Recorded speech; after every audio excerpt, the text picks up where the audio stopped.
This video is going to cover two topics, the mean and the mode. Be sure the date and topic are at the top of your page. The essential question for this video has a couple parts. What is the mean? What is the mode? And what do the mean and mode tell us?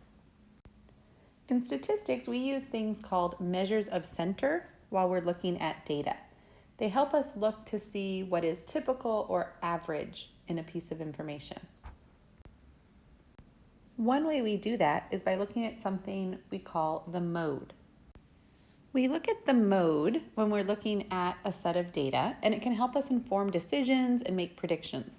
So every year there are hurricanes in the Atlantic. So I've gone ahead and recorded the number of hurricanes that there were from the years 2006 to 2020. Now, if we wanted to describe the number of hurricanes in a typical year, we could look for the mode. The mode is quite simply the number that appears the most often in a data set. So I'm actually going to kind of underline here, mode, M-O, is the one that appears the most often. That's kind of a memory trick for remembering which definition to use for the word mode. So as I look through my data, I noticed that the number 2 appeared more often than any other number in this list, right? So the mode in this is 2. We might therefore describe that it's typical to have about 2 major hurricanes every year. Although of course you can look and see that some years are more and some years are less than that. I took that same data and just threw it in a quick line plot. And in a line plot, it's really easy to see the mode, right? The mode is where we have our peak in our line plot. It's very clear that 2 has more data than any other number on our line plot here. So that's just another thing you can keep in mind. If you see data represented this way, you can find your mode pretty quickly. Another piece of data that I looked into was the number of female senators in the U.S. Senate per election year. So there are 100 senators in the U.S. government. This shows the number that there were during any given term. And so we can look for the mode here to also see what's sort of typical. As I look through this, I actually see a couple numbers that get repeated an equal number of times. So there's 2 14s and there's 2 17s and there's 2 20s, right? Maybe I should have made those different colors to make that a little more clear, right? So those are all repeated an equal number of times and are higher than any other. And that's okay. You can have more than one mode. This actually has a name. It's called multimodal. This data set is called multimodal because it has multiple numbers that occur equally often and more times than all the other numbers in the set. So the mode in this data set would be 14, 17, and 20. Now that we explored mode, let's talk about the mean. And often when we think of averages, when we hear the word averages, what we're actually talking about is the mean. The mean is what we think of when we think of maybe grade averages, right? Or average temperature, right? When we think about averages, we're often doing the mean. And it has 2 steps. First, you have to add up all the data you have into one large total.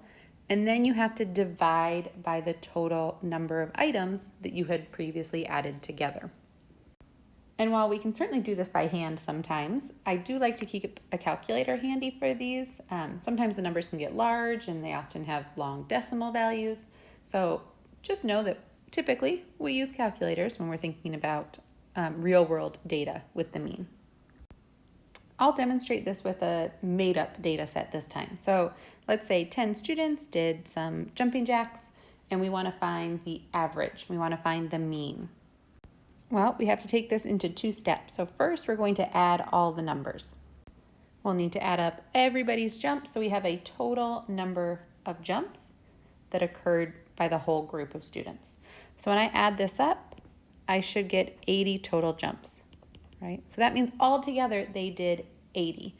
But that's not the mean, right? The mean will be what we get when we share the 80 jumps evenly among all 10 students. And remember, we're dividing by 10 because there were 10 students. We can count that up and say, oh, right, 1, 2, 3, 4, 5, 6, 7, 8, 9, 10. So we're going to split this up evenly. And I don't need a calculator for this. I know that means 8. So the mean was 8 jumps, right? And the mean takes multiple steps, and it sometimes requires a calculator. And that's how I remember that it's the mean. It's the mean one. It requires so much work. Sometimes we need a helping hand. We need that extra tool of our calculator. Here's another one. So I looked to see what the high temperature was on Mars. So in October of 2020, here are 7 days worth of data. Let's go ahead and find the mean. So we're going to start, of course, by adding up to know the total temperatures of all 7 days. So you'll add 3 plus 2 plus 2 plus 16 plus 11 plus 5 plus 24. And once we have that number, we will then evenly spread it across all 7 days to get an average. So I believe the total here is 63. And so now we're going to take our 63 and we're going to divide it by the number of days. Well, we know there's 7 days. We can also double check 1, 2, 3, 4, 5, 6, 7. So we're going to divide that by 7, and this will give us our average temperature. And 63 divided by 7 is 9. So 9 is our mean.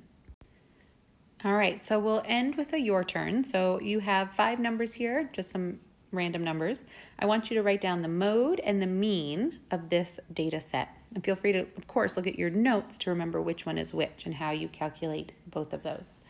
And remember that the essential question of this video was, what is the mean, what is the mode, and what do they tell us, right? And they both tell us kind of what's typical about a data set. It tells us an average, but in different ways.